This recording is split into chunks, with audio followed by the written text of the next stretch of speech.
보수 대통령 잔혹사, 개인의 일탈인가, 구조의 필연인가. 안녕하세요. 정치 뉴스도 MRI 찍듯 구조부터 보는 현명한 의사 민수 오빠의 미래머니 클리닉입니다.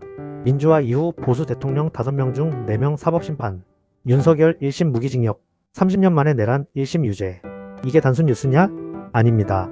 이건 한국 권력 구조 리포트 40년치 요약본입니다. 1. 역사적 흐름 정리 숫자가 말해준다. 전두환 사형에서 무기징역으로, 노태우 징역 17년, 이명박 징역 17년 확정, 박근혜 징역 20년 확정, 윤석열 1심 무기징역, 김영삼 제외 모두 10년 이상 중형. 이걸 보수의 도덕성 문제로만 보면 절반만 보는 겁니다. 진짜 질문은 이거예요. 왜 반복되는가?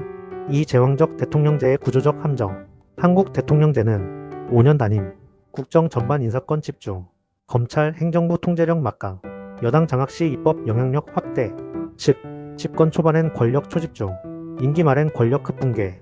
이 극단적 스윙이 문제입니다. 초반엔 견제가 안되고 후반엔 보호막이 사라집니다. 그리고 퇴임하면 사법 시스템이 정치의 연장선이 됩니다. 이건 개인 문제라기보다 설계 문제에 가깝습니다.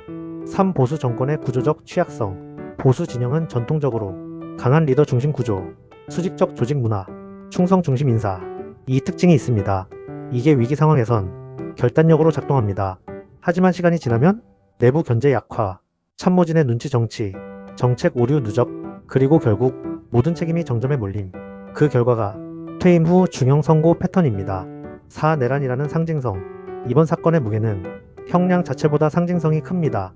1990년대의 군사 쿠데타 사건 이후 30년 만에 다시 등장한 내란 1심 유죄.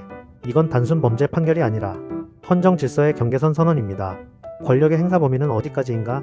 국가 위기 상황에서 대통령 권한은 어디까지인가? 이 질문에 대한 사법적 답변이기 때문입니다. 5. 정치적 보복인가? 사법 정의인가? 이 논쟁은 반드시 나옵니다. 정치 보복이다.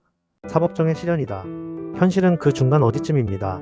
한국 정치 구조상 정권 교체는 곧 권력 재편, 권력 재편은 곧 수사 방향 전환. 이 패턴이 반복돼 왔습니다. 그렇다고 모든 판결을 정치 보복으로 단정할 수도 없습니다. 문제는 정치와 사법이 완전히 분리되어 있지 않은 구조입니다. 6. 더 깊은 문제. 왜 진보는 덜 처벌받았는가? 이 질문도 반드시 나옵니다. 여기엔 몇 가지 구조 요인이 있습니다. 민주화 상징성 보호 효과, 보수 정권의 검찰 중심 통치의 특성, 정권 교체 시 권력 재편 강도 차이, 정치적 동원력의 차이. 이건 도덕성 비교 문제가 아니라 권력 운영 방식 차이 문제에 가깝습니다. 7. 국제 비교. 미국은 전직 대통령이 수사 대상이 된 적은 있지만 중형 확정 사례는 없습니다. 일본은 총리는 사법 리스크를 안고도 정권 내에서 조정됩니다. 한국은 퇴임 후 일괄 정상 구조. 이건 굉장히 독특합니다.